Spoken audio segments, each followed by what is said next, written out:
Gracias, Pascual.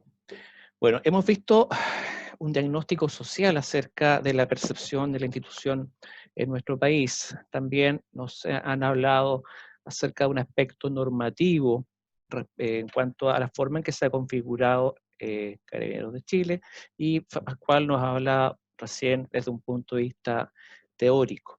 Vamos a ir avanzando y nos vamos acercando a la parte práctica. Javier Velázquez creo que trae algo atingente a algo práctico y contingente. Javier Velázquez es abogado, licenciado en Ciencias Jurídicas de la Pontificia Universidad Católica de Chile, magíster en Derecho Penal en programa de doble titulación de la Universidad de Talca y la Universidad Pompeu Fabra. Es doctor en criminología por la Universidad de Glasgow y el Scottish Centre for Crime and Justice Research. Fue abogado asesor en la Unidad de Asesoría Jurídica y Gabinete de la Fiscalía Metropolitana Centro Norte, y actualmente es profesor de Derecho Penal y Procesal Penal en la Universidad Católica de Temuco. Javier, micrófonos totalmente para ti. Muchas gracias. Déjame ver. Estoy compartiendo pantalla. No sé si pueden ver la presentación. Se ve. Se ve, se ve. Espérate, déjame, la tengo en una...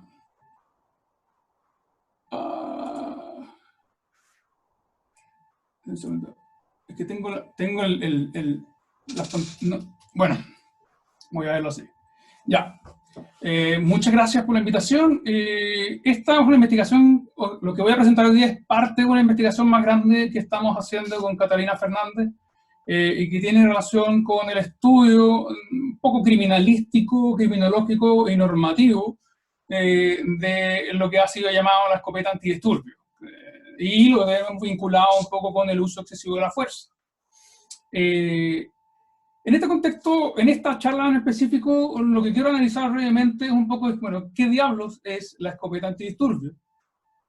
¿Qué es la munición no letal que está descrita en los protocolos, particularmente en la circular 1832 y en la orden general 2635?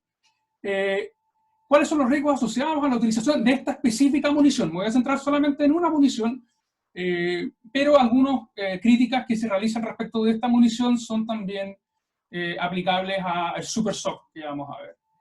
La pregunta del millón era, ¿eran conocidos estos riesgos en Chile? Y finalmente unas reflexiones en torno a la regulación o las deficiencias de los actuales protocolos de uso de la fuerza de Carabineros. Ahora bien, un poco tomando un par de comentarios que estaban apareciendo en los chats, yo entiendo que es difícil en la discusión de la reforma policial porque hay que tratar de consolidar distintas epistemologías. Una parte, nosotros, ¿no es cierto?, es lo que está ocurriendo a nivel operativo, otra cosa son las normas que se establecen desde arriba hacia abajo. Entonces, de repente, uno cuando estudia Carabineros pareciera encontrar que existen dos realidades. La realidad operativa, digamos, del carabinero que está en la calle, y otra es la realidad institucional, que muchas veces pareciera ser que hay ciertas distancias importantes. En esta específica presentación nosotros estamos estudiando los aspectos estructurales, o en el fondo cuál es la regulación que ha permitido que exista esta munición. No nos estamos metiendo, digamos, en las partes operativas. Pero como vamos a ver, varias de las críticas que vamos a formular a la forma en que está regulada por los protocolos la munición de perdigones de goma, afecta en los aspectos operativos, particularmente después de lo ocurrido el 18 de octubre. En primer lugar, entonces tenemos que la Orden General 2635 de marzo del 2019, que está vinculada con la circular 1832, ambos reglamentos que fueron dictados en función del decreto 1364 del año 2018, primero nos dicen lo siguiente, nos dicen que la escopeta antidisturbios es un arma de fuego larga y su denominación antidisturbios se debe a que utiliza cartuchos de calibre 12. En estricto rigor, la escopeta antidisturbios en la mayoría de los casos es una escopeta calibre 12 común y corriente. Lo que la vuelve antidisturbios es la utilización de cartuchos. Ahora, en la orden general mencionan dos tipos de cartuchos. Uno, que es el más problemático, vamos a ver, que es el perdigón de goma, que es un cartucho calibre de 12 milímetros, para la escopeta de 12 milímetros, el cual tiene como proyectiles postas de goma, 12 postas de goma endurecidas, Hoy en día sabemos, ¿no es cierto?, que ese endurecimiento de la goma se hace con ciertos metales y esos metales es plomo, ¿no? No me voy a centrar en esa parte del aspecto, sino básicamente en aspectos criminalísticos que son relevantes. Y además existe también el Super Sock, que es un calcetín de Kevlar, ¿no es cierto?, que tiene una serie de balines de plomo en su interior, ¿no? Bien, esto es una fotografía, digamos, de los perdigones de goma. Si ustedes ven, esta es la marca Tech, que era la que originalmente los vendía. Cada perdigón endurecido es de 8 milímetros. Aquí vemos un poco de los perdigones, ¿no es cierto? Adicionalmente, acá se puede ver que el perdigón, cuando se hace una resonancia magnética, brilla como si fuera de metal, pero no es metal. Lo que pasa es que tiene aleación de metal, ¿no? Y esto es común, digamos, a este tipo de munición específica. El problema de que tenga esta aleación de metal hace que cuando el proyectil ingresa a la piel, ¿no? Cuando penetra, digamos, la piel y se incrusta en un músculo o en un ojo, genera un cuadro infeccioso grave que hace una inflamación gigante. Y eso hace que en muchos casos las lesiones oculares se vuelvan más graves. Pero, en general, ¿de qué diablos estamos hablando? Bueno, la munición que Carabineros en su protocolo dice que no es letal, en realidad se trata de algo que actualmente, técnicamente hablando, se llama Kinetic Impact Projectiles, y básicamente son proyectiles de energía cinética. ¿Qué significa esto en lenguaje común? Que fueron un tipo de proyectiles que fueron creados ya a partir de 1950, y la idea de estos proyectiles era, primero, que no tuvieran punta. Segundo, la idea era que la fuerza del impacto del proyectil no penetrara la piel, pero sí generara hematomas, sí generara dolor, de manera de desincentivar a los manifestantes de conducta violenta. O sea, en estricto rigor, en términos del diseño original, el diseño original de esta munición era exclusivamente generar hematomas. A la fecha, desde 1950 hasta el año 2020, no existe ninguna de este tipo de municiones que no sea potencialmente letal. O sea, el primer problema que nos encontramos es que estructuralmente Carabineros en sus protocolos dice que la munición no es letal, pero eso no es cierto. Y eso también te genera dos problemas. Un problema para la opinión pública y también un problema para los mismos funcionarios que operan día a día con esa munición, porque a ellos les dicen que la munición no es letal. A partir de los años 70, ya en los años 70, el ejército estadounidense ha realizado diversas umbrales, ¿no? O diversos ejercicios para tratar de determinar cuándo este tipo de munición es letal o cuán letal es esta cosa de munición.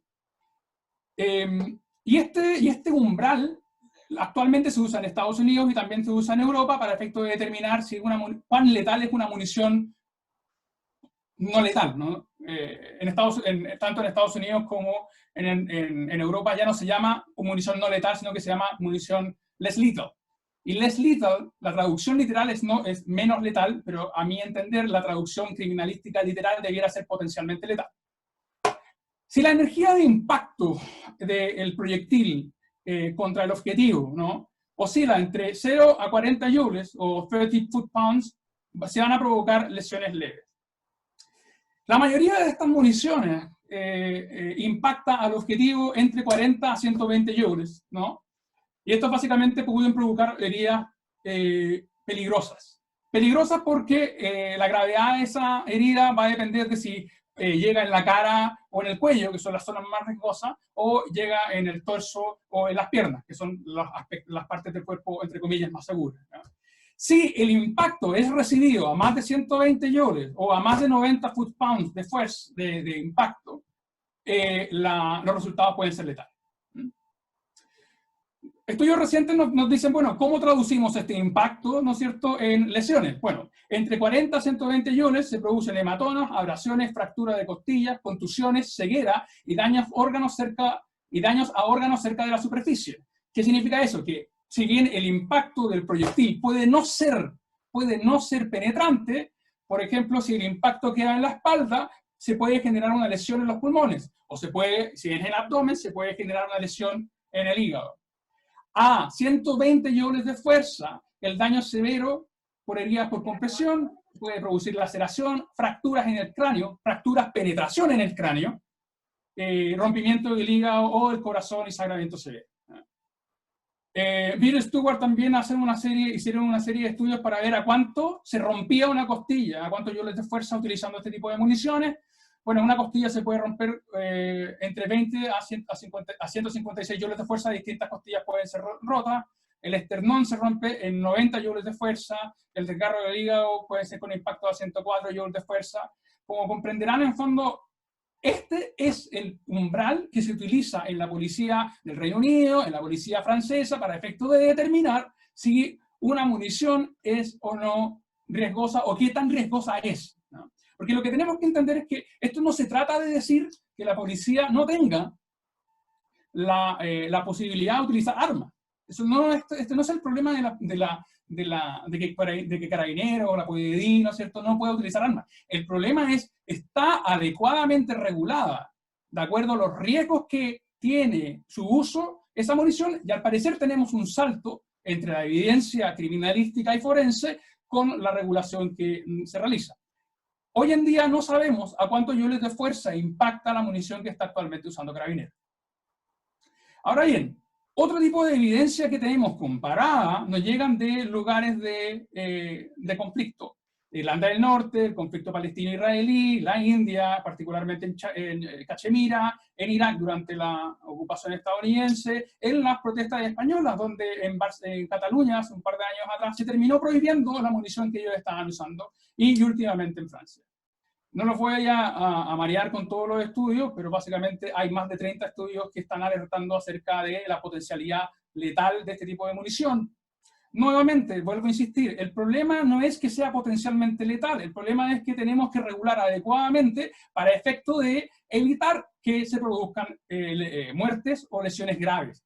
Y el problema que vemos es que la letalidad, la potencialidad de letalidad de esta munición no está satisfactoriamente regulada en los protocolos de Carabineros, que a su vez, en el fondo, que ya sabemos que la denomina no letal. Brevemente, tenemos que a nivel de los ojos, se pueden provocar heridas en el cráneo, se pueden provocar lesiones oculares que van desde la explosión del ojo hasta la ceguera, ¿no es cierto? Problemas en el pecho, problemas en los músculos, se puede generar contusiones graves. Particularmente riesgosa es cuando llega un perdigón en el cuello, porque se puede afectar una vena y puede producir un sangramiento que produce la muerte. O sea, la pregunta de millones, ¿estas municiones pueden matar? Sí, sí pueden matar. ¿Son menos letales que la munición de plomo? Son menos letales que la munición de plomo. Entonces, el problema que se nos plantea, operativamente hablando, es, bueno, pareciera ser que los carabineros que están en la calle necesitan tener un mejor protocolo del uso de la fuerza, si es que lo vamos a seguir utilizando. Y en segundo lugar, como vamos a ver, el problema que tenemos actualmente en Chile es que el perdigón de goma, de 12 postas de goma, o cualquier otro perdigón de goma, aun cuando tenga menos postas, debería estar absolutamente prohibido. ¿Por qué? Porque esas son las recomendaciones internacionales que surgen, tanto a propósito de la evidencia criminalística como a la evidencia médica. Aquí llegamos un poco a los Chile. Mientras yo estaba haciendo esta investigación, CIPER Chile filtró el siguiente documento de Carabineros del año 2012. En este informe, Carabineros realizó un estudio para verificar cuáles son los riesgos del uso de la munición de perdigones de goma en el cuerpo humano. Misma munición que los protocolos del año 2012, que fueron actualizados en el año 2019, sigue categorizándose como no letal. ¿Qué descubrieron? Descubrieron que a 5 metros de distancia se puede producir fractura del hueso craneal con ingreso de perdigón a cavidad craneana, contusión cerebral. En el rostro, herida penetrante con todas las zonas con cavidades, tales como el pómulo, cuello, fractura de huesos faciales. Estallido ocular, heridas contusas con laceración hemorrágica de estructuras profundas. A 10 metros, todavía es riesgosa, herida, fractura de hueso craneal, estallido ocular, posibilidades de múltiples heridas contusas de pared abdominal. A 15 metros, heridas de fractura del hueso craneal, hematomas y heridas prácticamente en todos los puntos posibles cuando afecta el rostro. También estallido ocular, posibilidad de herida contusa en pared abdominal. A 20 metros, que es básicamente la distancia mínima recomendada por Tech Harsen, que era quien le vendía las municiones a Carabineros, todavía tenemos que si llega al tercio superior del cuerpo la munición es riesgosa. herida contusa en cuero cabelludo, posible fractura de ambas tablas del hueso plano. ¿Cuándo deja de ser tan riesgosa? Bueno, a 30 metros. A 30 metros. ¿Cuál es el problema en particular de los perdigones? Es que tenemos primer problema. El primer problema es que los joules de fuerza van a ser más fuertes si la persona está más cerca de quien dispara. A mayor cercanía con quien dispara, la fuerza del impacto va a ser más grande y por tanto la potencialidad de lesiva va a ser mayor. Pero adicionalmente con los perdigones de goma ocurre otro problema, que es que como estos se van dispersando en la medida de que van transcurriendo el tiempo, o sea, pasando, digamos, las distancias, a mayor distancia se dispersan los perdigones. Por tanto, llegan menos perdigones y el impacto de los joules de fuerza van a ser menos. ¿Cuál es el problema? El problema es que cuando se te dispersan los perdigones, eso quiere decir que menos perdigones van a llegar al blanco. Y en el mismo estudio que hizo Carabineros, se dieron cuenta de que a 5 metros, 10 de 12 perdigones llegaban al blanco. A 10 metros, 10 de 12 perdigones llegaban al blanco. A 15 metros, 7 de los perdigones llegaban al blanco.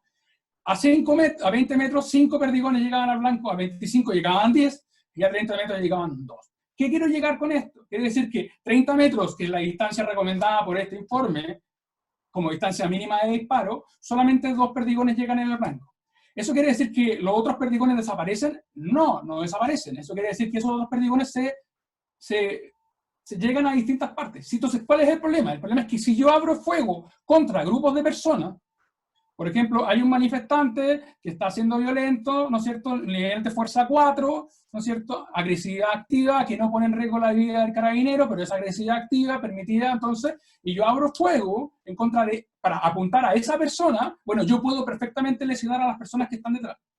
Y eso el carabinero no tiene ningún control. ¿Por qué? Porque por la dispersión. O sea, a 30 metros de distancia, que es cuando es más segura el arma, menos precisión tengo y por tanto puedo perfectamente lesionar a terceros. Las conclusiones son esas. Son conclusiones que acá Carabineros no innova, ¿no? Las recomendaciones internacionales que actualmente están vigentes a nivel internacional dice no disparar a menos de 30 metros, no apuntar al tercio superior del cuerpo. ¿No? Ahora, adicionalmente, informes que ya datan del año 2005 y más recientemente la última guía de las Naciones Unidas sobre el uso de armamento menos letal reitera lo mismo. ¿Ah? Existen riesgos. No podemos hablar de que esta munición no sea letal. Es potencialmente letal, seamos honestos. Y además tenemos que hacernos cargo de que la regulación y el uso de este tipo de munición tiene que advertir en los protocolos que no se puede disparar a menos de 30 metros, que no se puede disparar al tercio superior del cuerpo. Pero adicionalmente,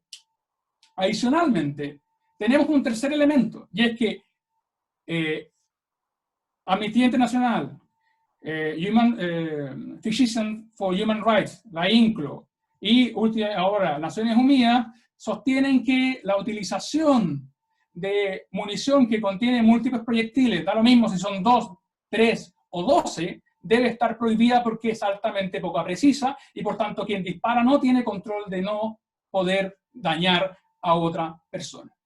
Si el funcionario no tiene cómo controlar eso, esa es una arma que no debiera estar en manos de los funcionarios. Y en realidad esto no es un problema de los funcionarios, es un problema de digamos, el mando que decidió utilizar una munición que es riesgosa, ¿no es cierto?, en situaciones donde puede perfectamente lesionar a terceros.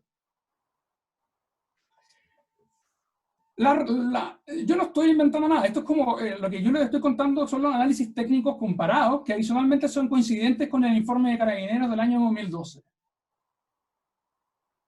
Entonces tenemos, por un lado, que tenemos una munición que a corta distancia es letal y que a larga distancia es imprecisa. Tenemos una munición que adicionalmente fue endurecida con materiales que son tóxicos, como plomo. Y que, como ha denunciado el Instituto Nacional de Derechos Humanos y Colmet, en varias situaciones tenemos personas a las cuales se le ha extirpado el perdigón del cuerpo. Adicionalmente tenemos... ¿Perdón?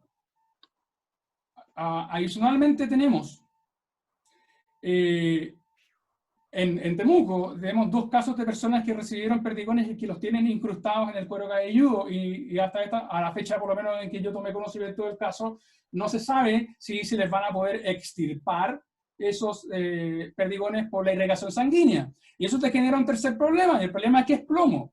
O sea, no son de plomo, pero tienen componentes de relación de plomo, y por tanto el plomo genera a largo plazo envenenamiento. No tampoco sabemos, ¿no es cierto?, cuál es el tipo de, a qué plazo, ¿no es cierto?, se puede producir un envenenamiento más grave. Ahora, volviendo un poco al tema de la regulación. Bueno, la regulación de la Orden General 2635 no incluye nada de lo que estoy diciendo. No incluye a qué distancia mínima se debe disparar, no incluye que se debiera disparar al tercio inferior del cuerpo, no hace presente los riesgos de no disparar a multitudes. Entonces uno se pregunta, ¿cuánto de la crisis que tenemos actualmente se debe a malas prácticas y cuánto se debe a que efectivamente Carabineros, el mando de Carabineros, entregó una munición que no debía haber entregado? Y al mismo tiempo, la pregunta que el millón que hacemos es ¿por qué se toma una decisión sabiendo de que la munición es riesgosa de catalogarla como no letal? ¿Por qué no existe mayor control respecto de lo que se está disparando? ¿Y por qué finalmente Carabineros, como pudimos ver, no tenía conciencia, por lo menos cuando se supo que había elementos de plomo? ¿Por qué esto toma por sorpresa a Carabineros? De hecho, lo que la Orden General hace es que los protocolos tácticos de utilización en el caso concreto están dejados a un curso de certificación. Y esto no es posible. En la policía del Reino Unido, tanto la de Irlanda del Norte como los distintos grupos policiales de Inglaterra y particularmente la Met Police, no dejan la regulación táctica a un curso. Y al mismo tiempo, ¿por qué no sabemos? ¿Por qué no sabemos cuál es la regulación táctica? Les voy a decir lo siguiente. Este informe fue filtrado por CIPRE. De hecho, la única razón por la que sabemos que Carabineros sabía es porque este informe fue filtrado por CIPRE. En segundo lugar, la única forma por la que sabemos que las personas que utilizan este tipo de munición saben que no deben disparar al tercio superior del cuerpo y que deben disparar a una distancia de 30 metros, porque Human Rights Watch entrevistó a funcionarios del golpe quienes les confirmaron que eso es lo que les decían. Pero al mismo tiempo, Human Rights Watch entrevistó también a funcionarios de calle que no usan las escopetas, y ellos pensaban de que la munición no era riesgosa. ¿Y cómo van a pensar que no es riesgosa si finalmente la misma institución les dice que no es letal? Entonces, la opacidad con la que se está trabajando hoy en día hace que tengamos sea muy complejo en el fondo evaluar los riesgos de la operación, o la forma de operar. ¿Cómo podemos en el fondo como sociedad, y hoy en día las causas que está realizando el Ministerio Público y eventualmente las causas que se abran por responsabilidad del Estado, si finalmente todos estos elementos no nos conocemos? Las conclusiones preliminares, provisionales del trabajo que estoy realizando es que debemos derechamente en el corto plazo dejar de hablar de munición no letal y hablar de munición potencialmente letal. En enero de este año yo me junté con la subsecretaria de Derechos Humanos y entiendo que actualmente se está produciendo una modificación del protocolo específico de la escopeta antidisturbios y se estaría haciendo este cambio. Pero este cambio no es suficiente. Y el problema que yo tengo es que he conversado con gente del Instituto Nacional de Derechos Humanos, he conversado con gente que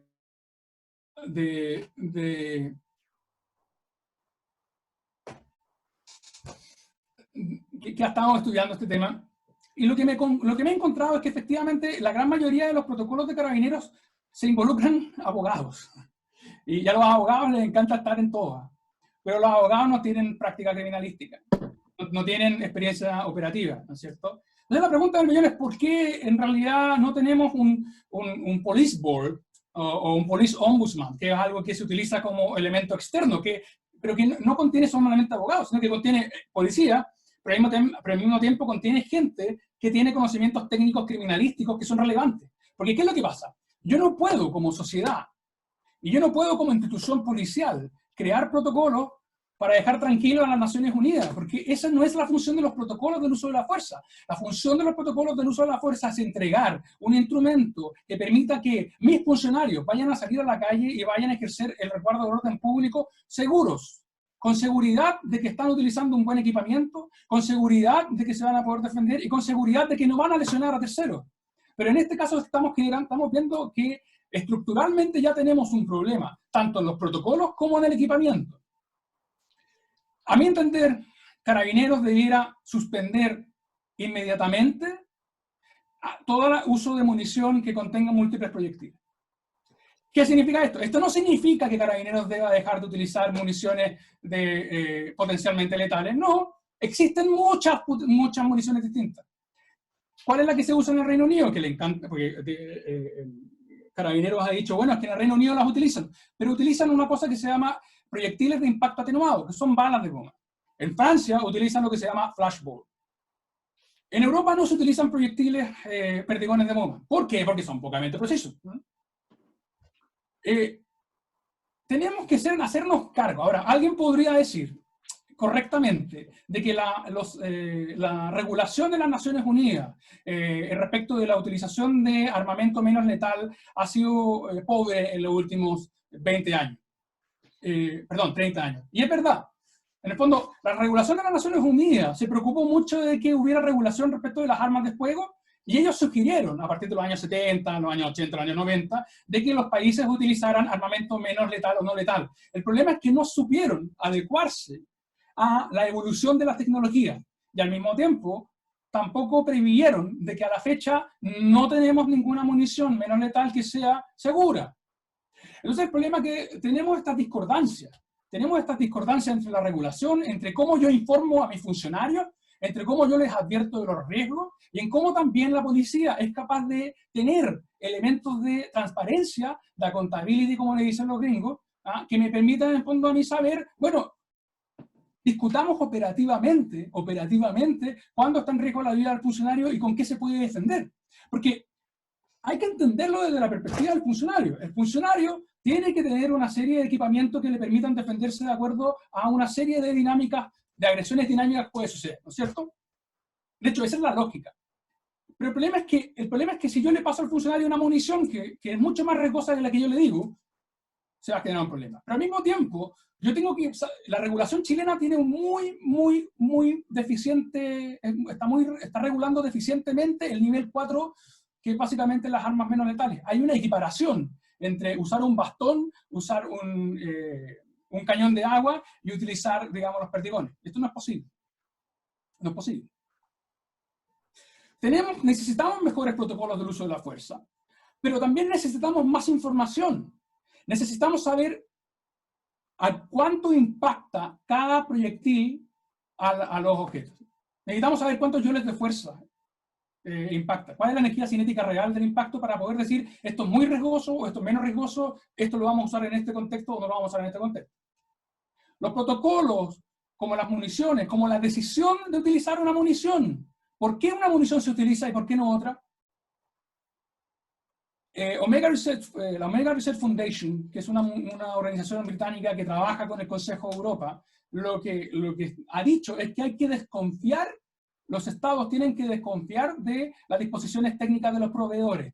Antes de utilizar cualquier armamento, las policías y el ejército tienen que hacer pruebas propias para determinar cuál es el nivel de riesgo y si ese nivel de riesgo satisface el nivel de operaciones que deban utilizarse.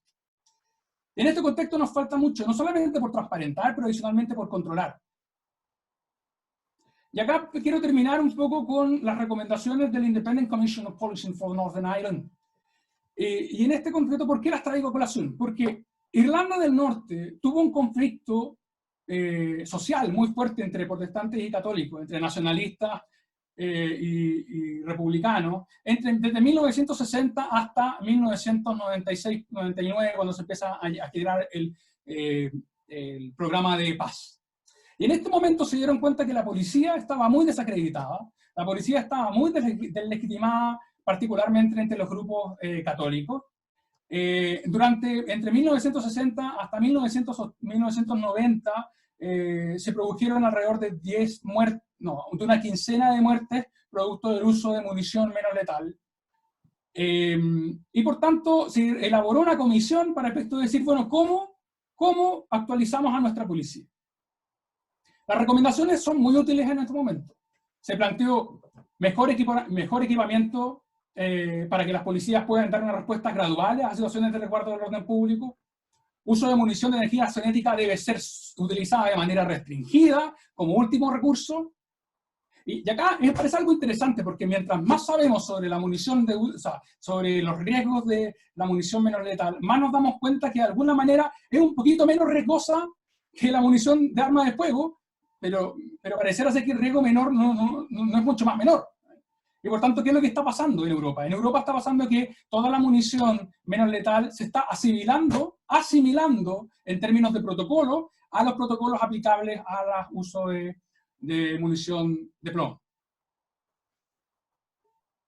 Adicionalmente también, y con esto quiero cerrar, es necesario que en Chile discutamos la existencia, no solamente de una reforma, sino que la existencia de órganos independientes. En el Reino Unido existe una cosa que se llama el College of Policing. O sea, toda la formación de los policías no está en manos de la policía, sino que es un órgano independiente. Es un órgano que publica todos los cursos, publica toda la información, la publica directamente en un sitio web. Adicionalmente existe el Police Board, que es un comité interno que revisa las actuaciones policiales después de cada evento. Después de cada evento policial se hace un análisis de qué pasó, cuántas municiones se dispararon, en qué contexto se dispararon, cuántos funcionarios quedaron lesionados, cuántos civiles quedaron lesionados, y finalmente eso ayuda a tener también una accountability civil y una accountability para efecto de interno.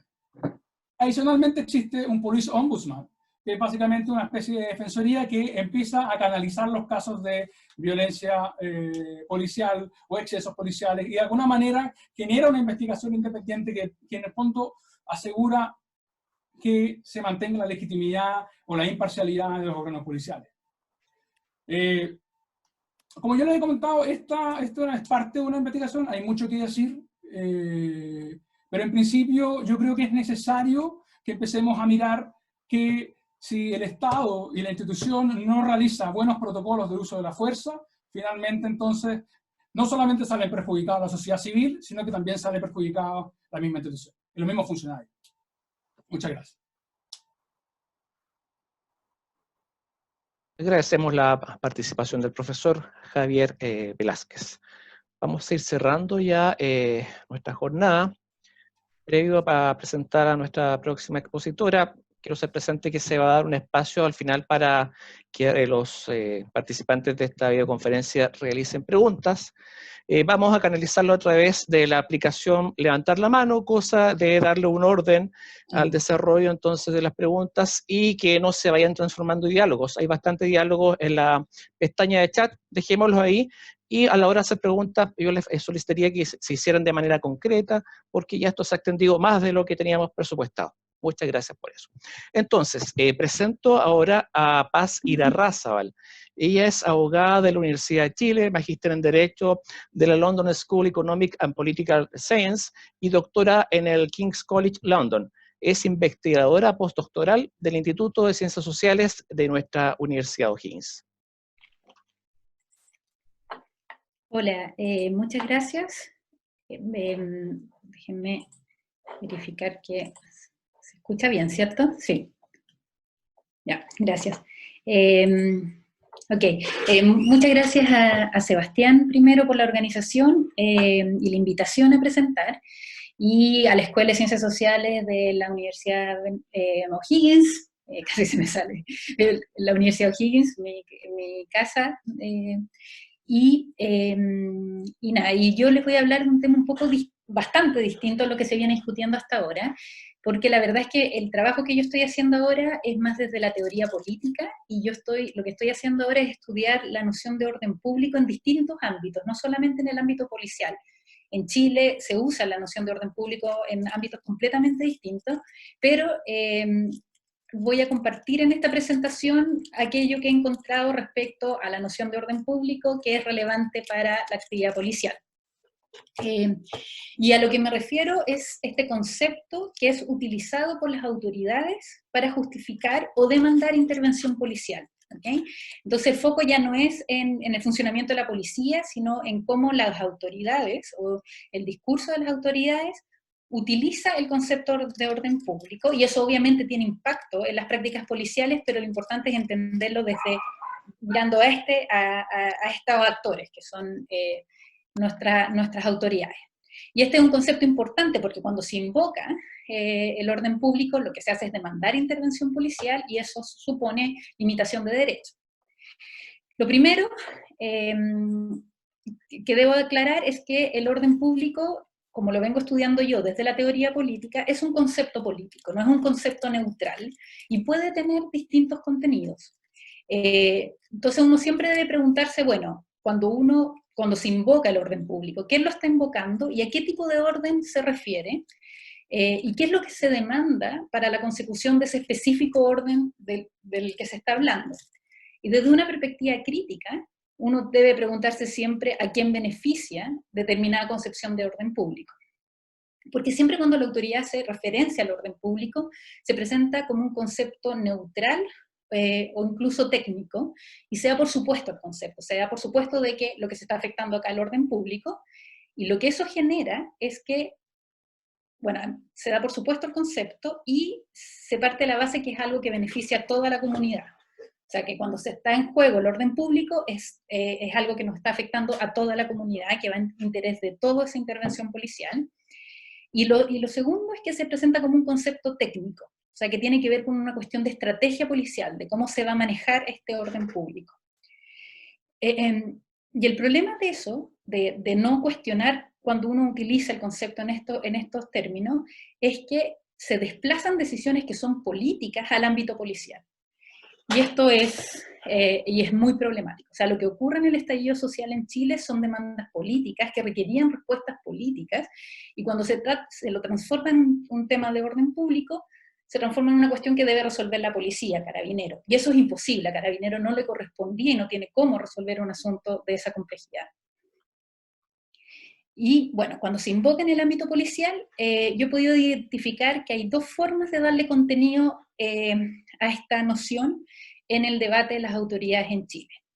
Una primera forma que se ha hecho referencia en estas presentaciones, por Pascual y también por Sebastián, que es la idea de lo que yo llamo un orden público de excepción, que es el orden público en el fondo que se invoca en el contexto del estallido social. Y lo que supone eso es un determinado tipo de reacción de parte de las instituciones. Se declara un estado de excepción constitucional, se traslada el trabajo a establecer del orden público a un jefe militar, se declara toque de queda, se aplican leyes de excepción como son la Ley de Seguridad Interior, la Ley Antiterrorista, y Carabinero se presenta en su dimensión más militarizada, en el fondo que de las fuerzas especiales, lo que ahora se llama las unidades de control del orden público, utilizando escopeta antimotines, lanzaguas, lacrimógenas.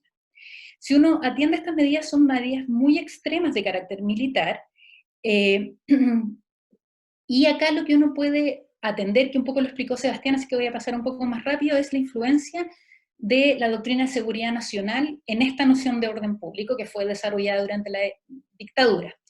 Es una doctrina que se desarrolla en Estados Unidos y que se incorpora en el marco de la Guerra Fría y se incorpora a Chile por los militares entrenados en Washington y a la Escuela de la América en Panamá.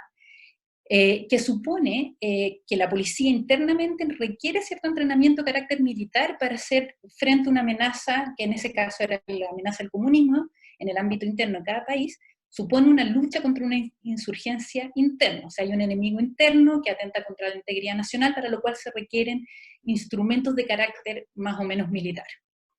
Quizás por la experiencia de estos últimos años en Chile y también en relación como al estado de emergencia que está viviendo hoy en día el mundo entero por el virus, no llame tanto la atención lo que se vivió como reacción al estallido del 18 de octubre, pero no es normal, en el fondo, que en un país que enfrenta un problema político de protestas violenta, no violenta, se saquen a los militares a la calle, se declaren toques de queda. Entonces, para poder justificar ese tipo de medidas hay que lograr tener un discurso que algo tan importante como la integridad nacional está en riesgo y que se está enfrentando a un enemigo. Y esto, bueno, queda claro en el discurso de nuestras autoridades, cuando Piñera, en el 20 de octubre habla de que estamos en una guerra contra un enemigo poderoso, implacable, que no respeta a nada ni a nadie, ni en la misma línea el general de Carabineros que hace esta analogía entre la reacción policial y el tratamiento contra el cáncer. Eso es una forma de cómo se le da contenido en los discursos de las autoridades a la idea de orden público. Una segunda forma tiene que ver cómo se lleva a cabo el control policial en lo que podríamos denominar como el estado de normalidad para la mayoría de los chilenos, y acá se vincula al control de la criminalidad y al desorden callejero. De las distintas teorías como políticas que influyen en esta noción de orden público, me quiero detener una que ha sido bien relevante en Chile, que es la idea como de law and order, la idea de tener una mano dura contra la delincuencia, que es una idea también nuevamente propia de Estados Unidos, del punitivismo en Estados Unidos en los años 80, que se sostiene en un marco teórico de las ventanas rotas y tiene como consecuencia una serie de prácticas policiales agresivas de cero tolerancia. Quizás la implementación más famosa de esta doctrina se da en Nueva York, en los 90, cuando era alcalde Giuliani y el jefe de la policía era Bratton. Y la influencia de esta doctrina en Chile ha sido documentada por varios autores, o sea, de Huacán, Ana Morales, Ramos Guzmán, varios autores han documentado cómo empieza a entrar esta doctrina a Chile, pero también si uno mira la prensa, se ve cómo Giuliani y Bratton viajaron de manera sucesiva a Chile entre 1990 y el 2006, y las distintas asesorías que el Manhattan Institute, que es el instituto donde se desarrolló más la doctrina de las ventanas rotas, asesoró a instituciones como Libertad y Desarrollo, Paz Ciudadana, y alcaldes, como a Joaquín Lavín. Y este tipo de doctrina se fue como extendiendo en todo el espectro político a lo largo de los 90. Había bastante acuerdo entre los políticos desde el distinto espectro, o sea, desde lo más izquierda a más derecha, en cuanto a la necesidad de esta mano dura. Y que trajo como consecuencia las repetitivas agendas cortas contra la delincuencia, que era compadre de delitos callejeros, cómo se fue ampliando facultades policiales como el control de identidad de manera sistemática, aumento de recursos para este tipo de problemas, y el desarrollo de ciertas prácticas súper particulares en la policía. Y acá me quiero detener en una práctica policial, que es el control de las incivilidades. Este es un concepto que uno lo puede encontrar en algunos proyectos de ley hoy en el Congreso, en estadísticas de la Encuesta Nacional Urbana de Seguridad Ciudadana, y también en el discurso de autoridad. Yo hice un trabajo de campo donde el personal de seguridad de las municipalidades y carabineros me explicaban sobre la importancia de perseguir las incivilidades. Incivilidades viene directamente de la doctrina de las ventanas rotas. En esa doctrina, que es una doctrina conservadora de Estados Unidos, lo que se postula es que es necesario perseguir los pequeños desórdenes urbanos, como la basura o los borrachos, para evitar una criminalidad mayor. Y hay una relación de causa-efecto, que es explicada en detalle por los autores, entre estos pequeños desórdenes urbanos y una mayor criminalidad. Y esta implementación de esta doctrina en Chile ha tenido consecuencias de todo tipo, sobre todo en grupos más marginalizados, que tienen que ver, por ejemplo, les puedo dar un ejemplo, grupos más marginalizados como los vendedores ambulantes, las personas en situación de calle y las personas que realizan trabajo sexual en las calles. Entonces, por ejemplo, en el caso del trabajo sexual, en Chile no es un delito ofrecer los servicios sexuales en las calles.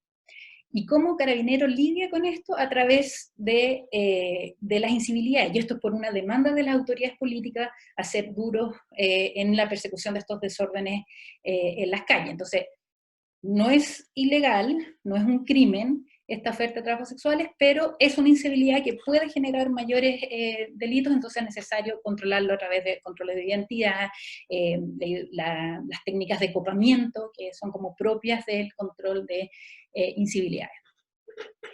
Dos aspectos a destacar respecto de estos dos conceptos. Un primer aspecto que quiero destacar es que hay ciertos grupos sociales que se ven enfrentados a los dos tipos de intervención policial, que cumplen como decirlo, como tienen como el carácter de enemigo y a la vez de incivilidad, como ocurre en el caso de los mapuches en la Araucanía y en poblaciones donde hay una fuerte intervención policial, como ocurre en la legua de emergencia. Respecto a estos grupos, se mezclan estos dos mecanismos de control, como más de estado de excepción y otro que tiene que ver más con law and order. Y esto tiene varias consecuencias que no tengo tiempo de desarrollar acá, pero llama la atención sobre eso. Y lo segundo llama la atención respecto a estas dos nociones, es que uno puede ver una cierta consistencia en el tipo de violencia o abusos policiales cuando se utiliza esta idea de orden público, tanto en los estados de excepción como de normalidad. ¿Okay? Y esto, en mi trabajo de campo, en las conversaciones con trabajadores sexuales, con personas en situación de calle o vendedores ambulantes, se me reportaban tipos de abuso de abuso policial que luego vi en las declaraciones de las personas que sufrieron abuso policial en el marco del estallido social. La idea de las retenciones, las detenciones en comisarías sin que hayan registro, el tema de las sentadillas, todo eso aparecía tanto en las declaraciones de estas personas, que son entrevistas que yo hice antes del estallido social, por lo que luego pude leer en informes. Y también es interesante cómo se empiezan a trasladar algunos mecanismos de control, la idea del copamiento preventivo. Yo no sé si en Chile se conocía tanto esa palabra antes de que se hizo uso por el intendente en la Plaza Italia, pero era un concepto que utilizaba recurrentemente para controlar las incivilidades. La única diferencia es que aquello que vivía en grupos marginalizados ahora se vuelve más público. Y el problema de esto es que cuando uno empieza a ver patrones, entonces ya no es el problema de un específico carabinero que actuó con abuso de fuerza o una específica comisaría, sino que hay un problema más institucional que requiere reformas más estructurales.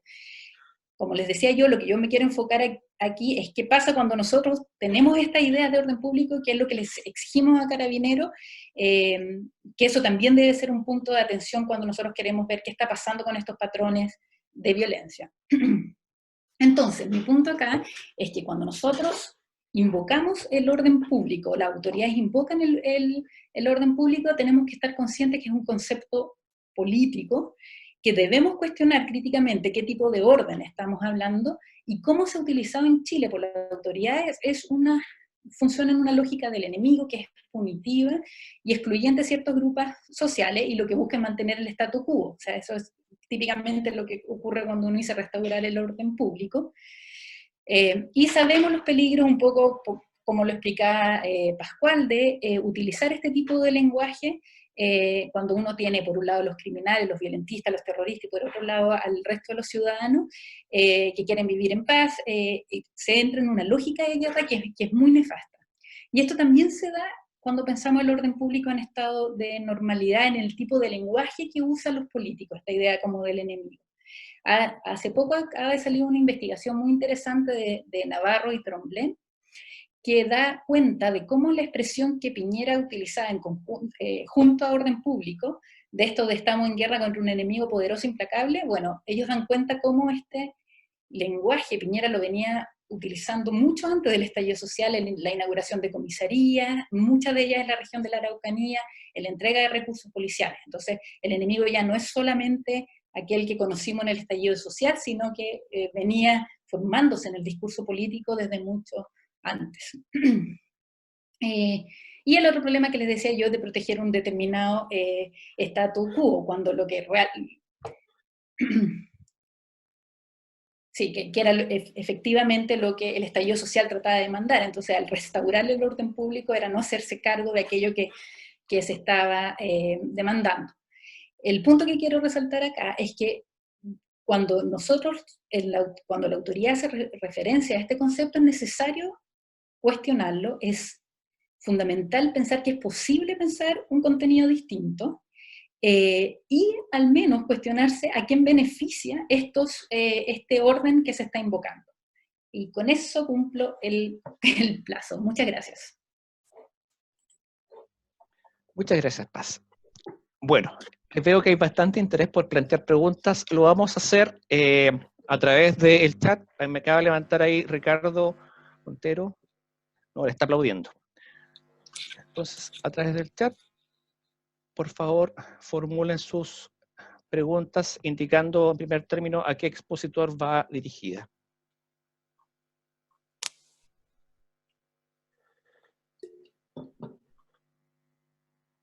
Jimena, por favor, formúlalo porque por un tema de tiempo nos pidieron que lo hiciésemos leyendo las preguntas que nos formulen por medio del chat.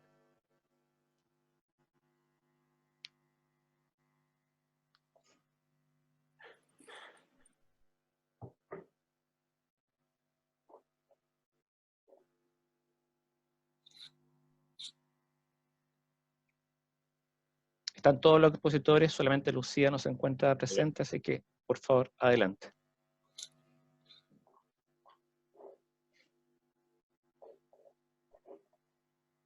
Ya.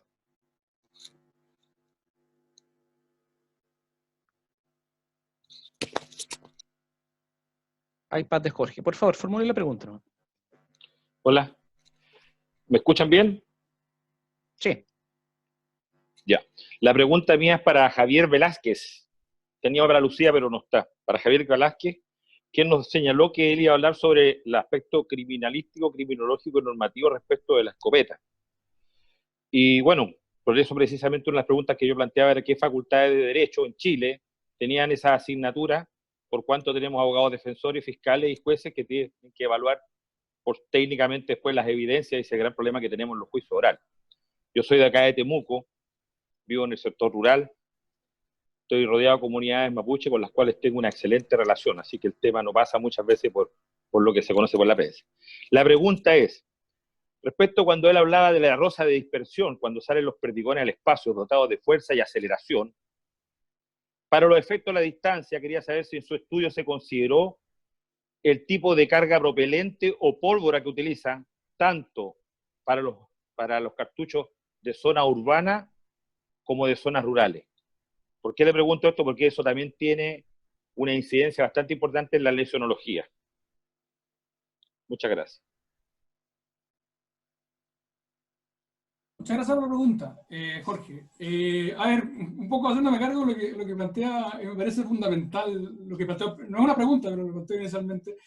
Sí, efectivamente, considerando que los fiscales tienen que saber criminalística y los jueces tienen que saber criminalística, hay un déficit potente y la gran mayoría de las personas que hemos trabajado en el sistema penal aprendemos criminalística en el sistema penal y muchas veces porque trabajamos mano a mano con peritos, con carabineros, con policía. Y hay una deficiencia que se está tratando de resolver, pero finalmente, efectivamente, es necesaria porque finalmente el día de mañana uno tiene que trabajar mano a mano con las policías. Respecto de la pregunta que usted formula, no tenemos información sobre nuestra munición. Lo único que tenemos es ese protocolo de Carabineros del año 2012, donde tampoco se hizo la medición del impacto de la energía. Lo que yo sostengo es que tenemos que hacer ese ejercicio. Ahora bien, los estudios que vienen desde los años 70, el de Exner de 1970, después tenemos otros posteriores, se han hecho de municiones específicas distintas, pero se llegó como un acuerdo. Si usted revisa los manuales de criminalística y los informes que se están utilizando por el Consejo Europeo, se llegó al estándar de que más de 120 julios de fuerza es letal y que tenemos que tratar de que el impacto sea inferior a 40 julios de fuerza si es posible. Pero básicamente eso es como un umbral que va a depender efectivamente, como digo usted, del tipo de munición que se utilice y también el contexto. Pero ese umbral en el fondo es un umbral de, digámoslo, de seguridad. Los estados establecen ese umbral de seguridad para efecto de que no pasen cosas que en el fondo fuera de control, digamos. No te escucho.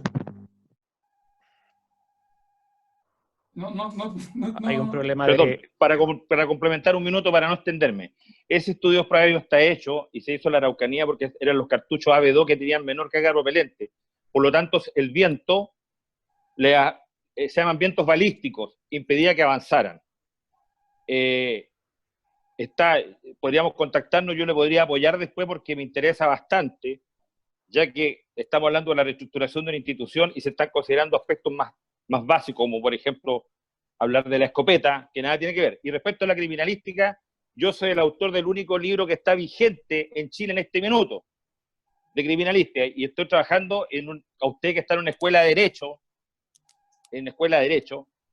en un libro que ahora que se llama Criminalística Procesal, para enseñarle a todos los usuarios del sistema penal que dan la hora en muchos juicios, ustedes lo saben, ¿no es cierto?, precisamente para que se maneje un lenguaje común. Porque lo que se le está pidiendo a Carabineros, precisamente en el aspecto normativo nacional, tampoco se da. Pues. Los factores que se manejan en Arica, Punta Arenas, en los juicios orales son diferentes. No me quiero extender más. Los felicito por esta jornada porque es bueno compartir y debatir. Y para que nuestro país cada día sea mejor, hay que conocer sobre esto interesante hecho. Muchas gracias. Don Jorge, mándeme su correo por interno en el chat. Perfecto, se lo voy a enviar. Ya, muchas gracias Jorge, gracias Javier. Van saliendo cosas interesantes con la conversación, por eso estas instancias son muy necesarias. Viene una pregunta que la formula Cristian Zavala, dice que él no tiene cámara, por eso lo hace ahí, pregunta abierta a cualquiera de los expositores. Más allá de lo teórico, ¿qué herramientas prácticas se pueden entablar ante situaciones como, por ejemplo, Carabineros reteniendo cédulas de identidad, rompiendo cédulas de identidad de observadores de derechos humanos, a paramédicos que realizan atención médica o de primeros auxilios a manifestantes? Recurso de protección, denuncia ante Carabineros, ¿cuál y cómo?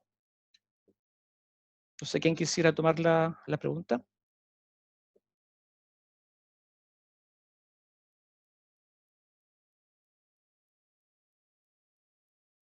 A ver, yo voy a dar una pequeña aproximación, porque claro, lo que pregunta Cristian en el chat es algo operativo, pero desde la perspectiva que hemos señalado varios de los expositores, por ejemplo, sobre el concepto de orden público, sobre el determinado concepto político de orden público, obviamente eso va a influir en la característica de las normas jurídicas sobre las cuales se establecen, por ejemplo, temas de cómo opera o cómo operaría un determinado control de identidad, o un determinado relacionamiento de los funcionarios policiales respecto a la sociedad civil.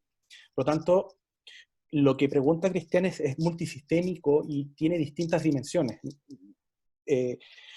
Hay una concepción política sobre el orden público, el hecho de que una policía tenga una característica militarizada, no solo desde lo institucional, sino que también incluso desde lo operativo, también tiene una consecuencia, cómo se establecen las normas jurídicas, etc. Por lo tanto, la reflexión que uno puede realizar sobre cómo abordar situaciones concretas, prácticas, como las que plantea en la pregunta, va a depender también del enfoque y también va a depender del acuerdo político que se quiere establecer.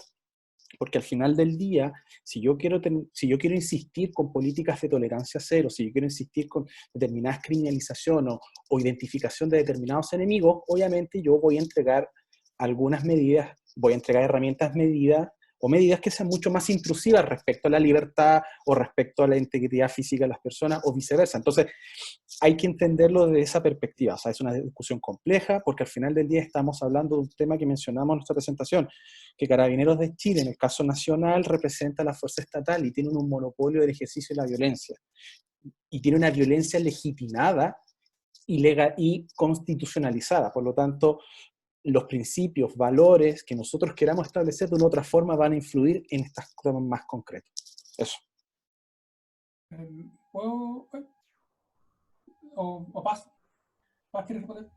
Javier. Sí, una cosa chiquitita. Operativamente, Cristian, a tu pregunta, tú puedes hacer una denuncia ante el Ministerio Público directamente o ante la Policía de Investigaciones si tú estimas que estos hechos han ocurrido. Adicionalmente, también podrías recibir asesoría por parte del Instituto Nacional de Derechos Humanos.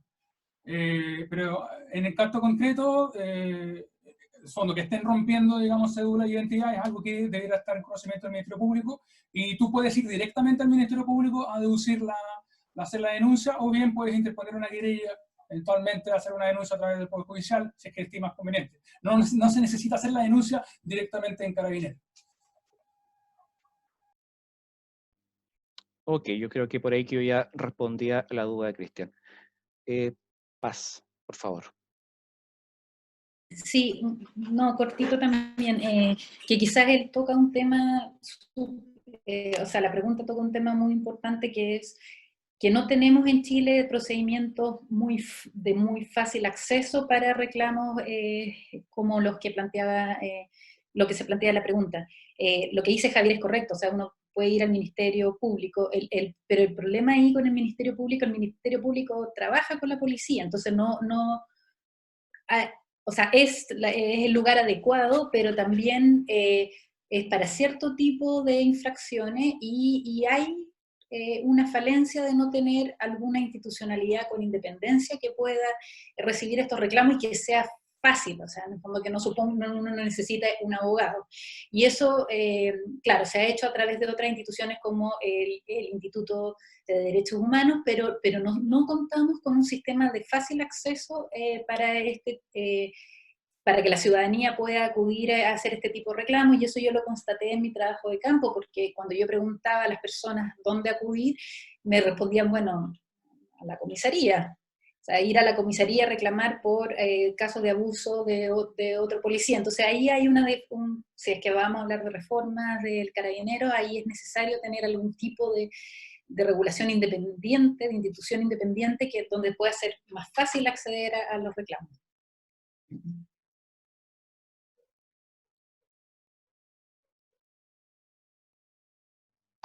Cintia, esto ya va a los organizadores. ¿Por qué no se consideró a Carabineros en representación de esta exposición? La decisión de no incluir a Carabineros porque queríamos hacer un seminario académico. Es más que nada un seminario académico de reflexión de distintas perspectivas del fenómeno policial. Han habido presentaciones sobre conceptos políticos respecto al orden público, sobre conceptos, distintos niveles sobre la militarización, aspectos normativos, aspectos operativos, etc. Porque además nosotros, en nuestro paper lo mencionamos, pero nosotros también damos cuenta de un vacío, y es que existe una disociación entre el conocimiento policial y la sociedad civil. Y es necesario que la sociedad civil, ya sea académica, que en este es el ámbito, pueda reflexionar sobre temas que de una u otra forma siempre han sido circunscritos única y exclusivamente al ámbito de la expertise policial.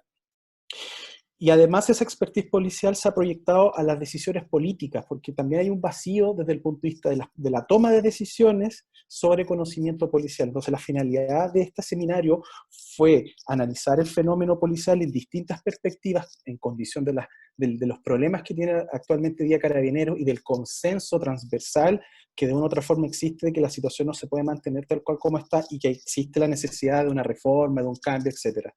Más que nada, esa fue la finalidad. Perfecto, gracias, Sebastián. ¿Alguna otra consulta? Ya, Rosario Corbalán nos pregunta, para paz, ¿qué concepto podría ser más acertado para reemplazar el de orden público y evitar así justificaciones que quepan en esa expresión que parece estar medio endiosada? ¿Haría alguna diferencia? Gracias por la pregunta, Rosario, y es súper difícil de responder en corto, porque claramente cuando uno habla de orden público se está haciendo referencia a un statu quo, o sea, está haciendo referencia a cuando uno pide resguardo policial para el orden público, está hablando de algo que tiene que ver, que es como conservador, que tiene que ver con el statu quo. Y ahí, bueno, ese es el trabajo que estoy haciendo ahora, como qué otra forma podemos entender el orden público. Y hay varias alternativas, en la literatura feminista hay una forma distinta de pensar el orden en las ciudades en general, donde ellas plantean cómo evitar tener una ciudad que sea demasiado ordenada y disciplinada, donde todavía sea caótica, donde haya diversidad, pero que podamos considerar que hay un orden en la medida que nos sentimos todos incluidos. Volver a las nociones iniciales cuando se crea la policía. Lo que se estaba pensando cuando se hablaba del orden público era, por ejemplo, la policía cumplía roles que tenían que ver con el funcionamiento del mercado, con que, este es un momento histórico, no estoy diciendo que eso sea aplicable ahora, pero la lógica que hay detrás es completamente distinta, que era lo que se buscaba en la policía con la formación de las ciudades, era que ellos sobre todo regularan, por ejemplo, los precios, la distribución de bienes de consumo básicos. Y lo que se entendía por eso era que si se lograba que no se especularan con los precios del maíz, eso iba a traer paz social. Entonces, ese era el rol que cumplía la policía. Es en el liberalismo donde se empieza a hacer una separación de un orden público que tiene más que ver con la tranquilidad y con una serie de servicios a una cosa que tiene que ver solamente con la criminalidad y la protección de la propiedad privada. Entonces uno podría pensar en cómo volver a nociones iniciales, donde no tiene que ver necesariamente con la policía carabineros, sino que en un sentido mucho más amplio de policía, de cómo entregar ciertos servicios y control de la ciudadanía, donde se mantenga cierta paz social. Y lo que uno sí podría plantear, si es que no es posible todavía, yo no tengo todavía como un concepto completo sobre orden público, pero sí hay cosas que uno puede cuestionar de un orden público. Un orden público no puede ser algo que vaya en beneficio solo de minorías poderosas de una sociedad. O sea, eso no puede ser entendido como orden público. Tenemos que como volver a entender la parte pública de la palabra orden público. Y si uno ve cuáles son los intereses que terminan protegidos cuando se invoca esta idea de orden público, y ve que los intereses que se terminan protegidos son los intereses de grupos poderosos de la sociedad, entonces ahí tenemos un problema. Y tampoco puede suponer una exclusión de grupos más marginalizados. Entonces, el desafío es ese, es como cómo pensar lo que nosotros queremos que sea nuestro orden público colectivo, que sea distinto a una noción que solamente privilegia al status quo o a ciertos grupos sociales. Ya, muchas gracias. Tenemos varias preguntas que han ido llegando. A continuación, José Fontecilla nos consulta para cualquier expositor. ¿Cómo Carabineros puede realizar un cambio o reforma interna? Porque parece que es así. No hay una mirada de estamentos externos ni una aceptación de recomendaciones, por ejemplo, observatorio del gasto fiscal. No se toman esas recomendaciones. Entonces, ¿cómo hacer para que Carabineros se reforme con medidas expuestas desde la sociedad civil? Si ustedes pueden leer ahí el texto, quizás les va a quedar más claro el sentido de la consulta. A ver, aquí hay un elemento que a lo mejor no lo desarrollamos en nuestra presentación, pero es importante. Como fuerza estatal, como fuerza pública, Carabineros está sometido al poder civil elegido democráticamente. Y en ese sentido, cualquier reforma o cambio debe ser impulsado desde la autoridad política, que puede considerar y debe considerar también determinados niveles de participación de la institución. Pero en primera instancia el impulso le corresponde a la autoridad política.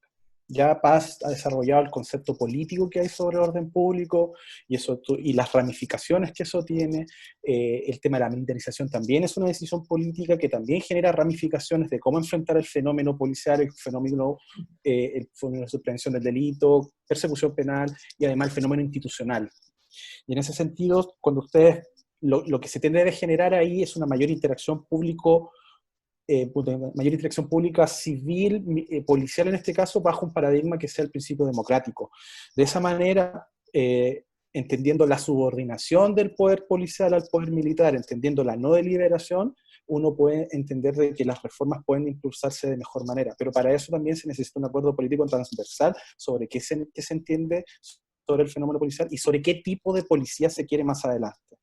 De esa manera, y por aplicación de esos principios constitucionales que no solo están establecidos en nuestro país, sino que una especie pertenece a ciertas ideas básicas sobre el concepto de democracia, de Estado y Estado, uno puede entender el rol que debe tener la institución en este tipo de reformas. Pero claro, el desafío es cómo generar un mejor relacionamiento civil político y con el mundo policial. Pero es un tema que tiene que ser trabajado a larga data. Lo importante es eso, que el principio sea que es la que corresponde a la autoridad civil. Ellos son los responsables de impulsar una reforma de esas características.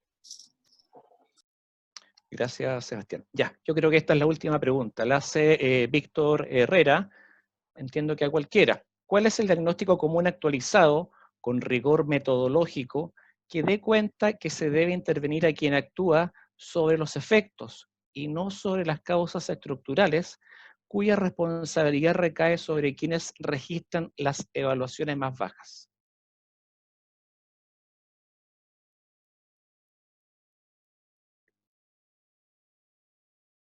¿Alguien que quiera tomar el guante?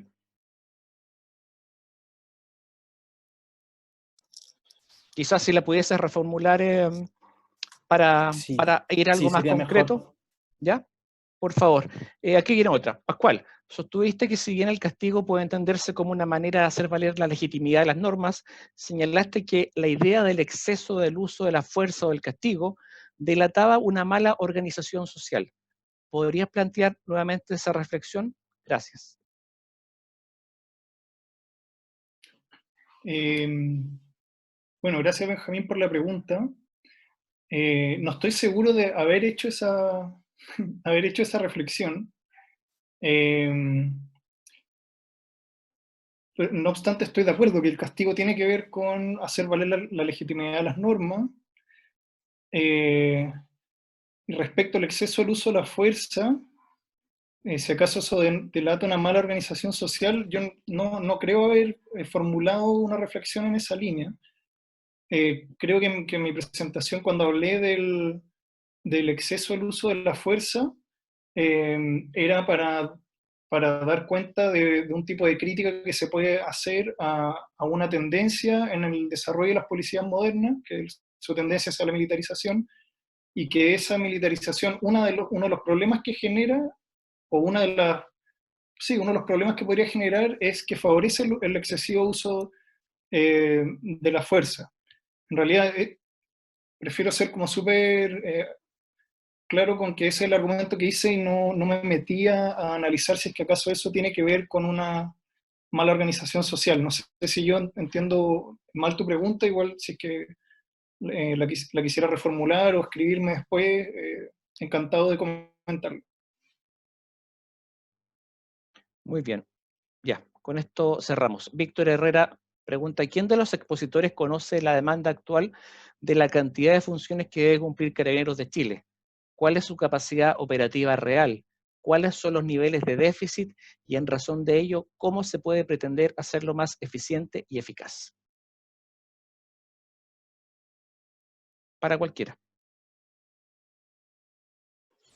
Mira, te voy a ser bien honesto, yo no conozco la cantidad exacta de funcionarios que se necesitan para capacidad operativa real. Solamente te puedo plantear lo siguiente, que desde ya hace bastantes años, estamos hablando de más de una década, la dotación policial ha ido aumentando. Y eso es un tema concreto. Ha ido aumentando la dotación policial, pero también ha ido aumentando el presupuesto institucional sobre la materia. Si la memoria no me falla, esperemos haber comido hartas pasas, creo que fue en el primer gobierno del presidente Piñera donde se autorizaron alrededor de más de 10.000 funcionarios de Carabineros, que fueron entrando paulatinamente. Entonces ya tenemos una gran cantidad de funcionarios. Ahora, la determinación de la operatividad real ya es un tema político y estratégico.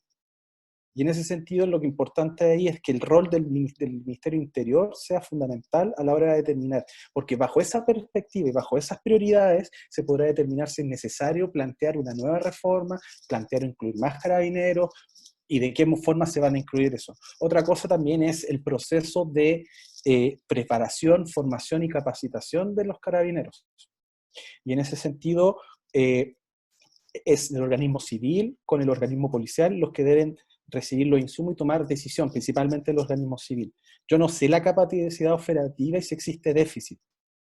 Un ejemplo es, pero te doy una pista, el hecho de que se haya incluido personal en retiro, que se hayan llamado, se hayan reincorporado personal en retiro al servicio activo, habla de que hay un déficit, pero más que nada se explica por el sobrepaso del fenómeno actual, ya sea en la actualidad el fenómeno pandémico, pero en su anterior caso fue el tema de la crisis social.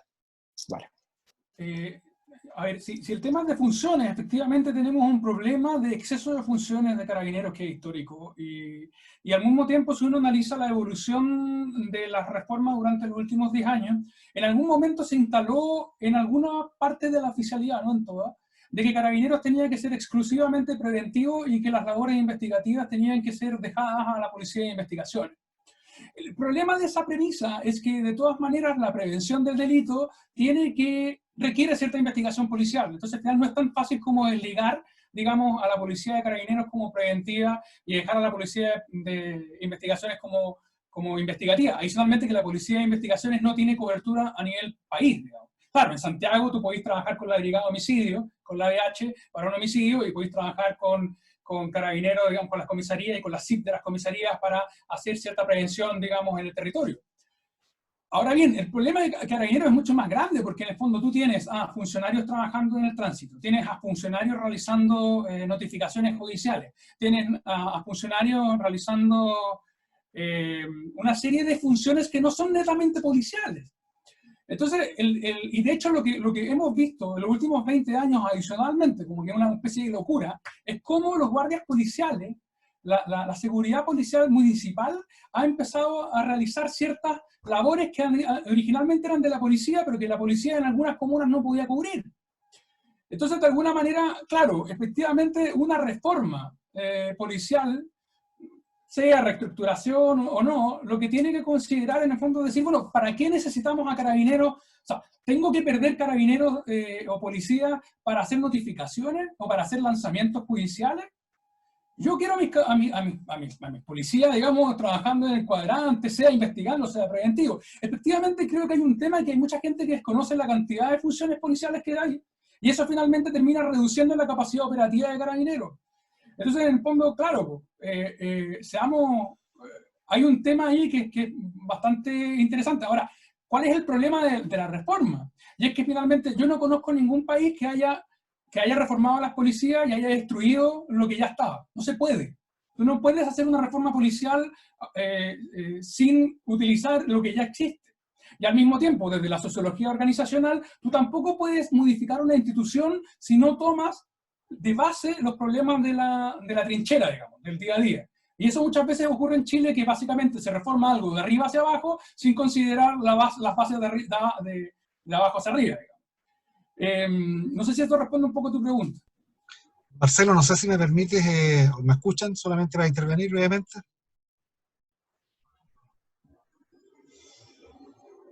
¿Me escuchan? ¿Víctor? Sí, ¿Sí? Víctor ahora. Sería lo último, ya. Con esto vamos a terminar porque ya son las 6, así que por favor, Víctor. Bueno, me parece sumamente extraño en definitiva, ¿no es cierto?, cuando uno escucha que se habla de reforma, de reestructuración, se desconocen los límites, la magnitud del concepto, y de partida no hay una visión integral y además una claridad respecto a todos los actores relevantes en términos de aportar a la seguridad. Y la mirada se centra, ¿no es cierto?, en Carabineros de Chile, cuyo rol, igual que la Policía de Investigación, actúa sobre los efectos y no sobre las causas que son estructurales. Y las causas estructurales, ¿no es cierto?, en los factores de riesgo son responsabilidad de las autoridades políticas y de otros actores más.